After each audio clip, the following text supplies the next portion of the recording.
মহান রাব্বুল আলামিনের অশেষ কৃপায় দিনাজপুর ৬ আসনের ধানের শীষের মনোনয়ন প্রার্থী ডাক্তার AZM জাহিদ হোসেনের পক্ষে আমরা আজকে মনোনয়নপত্র দাখিল করেছি। সবাই আমাদের জন্য দোয়া করবেন।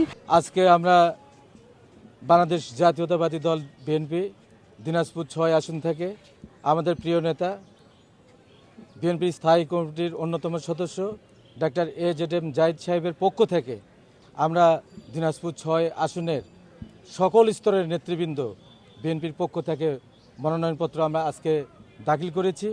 ইনশাল্লাহ ইতিমধ্যেই দিনাজপুর ৬ আসনের প্রতিটি মানুষ একজন সৎ, যোগ্য এবং নির্ভীক কর্মঠ এবং এলাকার উন্নয়নের জন্য ধানের শীষকে জয়যুক্ত করবে এবং অধ্যাপক ডাক্তার জাহিদ সাহেবকে বিপুল ভোটে জয়যুক্ত করবে ইনশাল্লাহ।